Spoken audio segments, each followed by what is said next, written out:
आपल्यासोबत शरद पवार पक्षाचे आमदार रोहित पवार आहेत। रोहित जी, दिशा सालियन प्रकरण हे पुन्हा एकदा समोर आलेलं आहे आणि आज अधिवेशनामध्ये सत्ताधारी हे विरोधकांना घेरताना पाहायला मिळतील। बघा आता आज ते काय करतात हे बघावं लागेल। फक्त दिशा सालियनचे वडील त्यांच्या मुलीला न्याय मिळावं यासाठी कोर्टात जर गेले असतील तर न्याय मिळावं अशी माझी इच्छा आहे। पण आदित्य ठाकरेचं जे नाव घेतलं त्यात मला तथ्य नाही आहे असं वाटतं।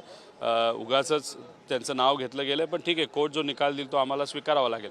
तो विषय बाजूला ठेवला तर आज भाजप त्या बाबतीतलं राजकारण करेल हे नक्कीच त्या ठिकाणी आम्हाला सगळ्यांना वाटतं। औरंगजेबचा मुद्दा घेतला, राजकारण करण्याचा प्रयत्न केला, त्यातून काय त्यांना मिळालं नाही, उलट RSSने सुद्धा वाऱ्यावर सोडून दिलं।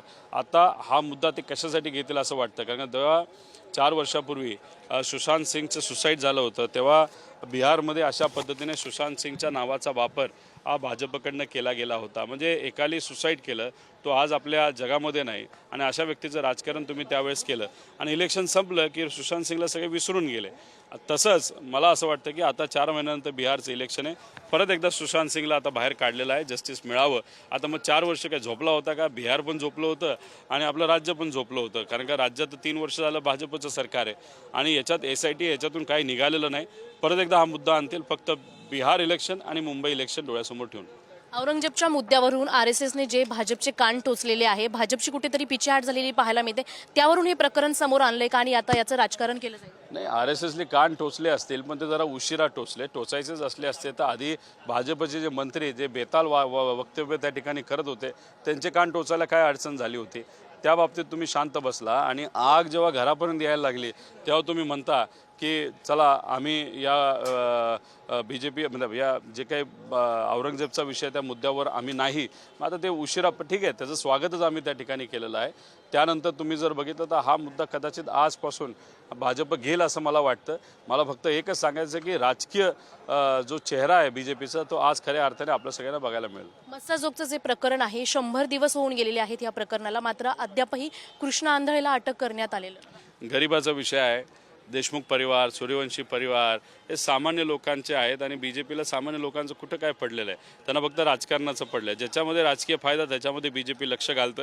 नाही तर आत्तापर्यंत कोरटकरला आत टाकलं असतं, त्या सोलापूरकरवाल्याला आत टाकलं असतं, तिथं देशमुख परिवाराला न्याय मिळाला असता, सूर्यवंशी परिवाराला न्याय मिळाला असता, इतरही ठिकाणी ज्या महिलांवर अन्याय होतो त्यांना न्याय मिळाला, पण त्यांचं काय पडलं नाही BJPला।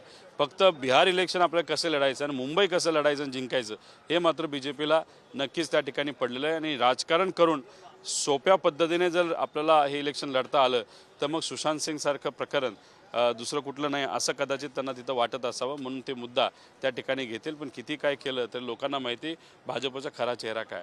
आज महाविकास आघाडीचे नेते राज्यपालांची भेट घेणार आहेत। अधिवेशनामध्ये देखील विरोधक जे आहेत ते काळ्या फिती लावून कामकाज करणार आहेत। आपण देखील ब्लॅक कलरचं शेड घातलंय, नेमकी कोणाचा निषेध करणार? हे बघा, अधिवेशनामध्ये आमची अपेक्षा असते की आम्ही जेव्हा एखादा मुद्दा मांडत असतो तो मुद्दा तिथं म्हणजे एखाद्या विभागाचा असेल, कृषी विभाग असेल, इंडस्ट्री असेल, तर तिथं असणाऱ्या मंत्र्यांनी त्या बाबतीतला जे आम्ही काय बोलतो ते ऐकलं गेलं पाहिजे।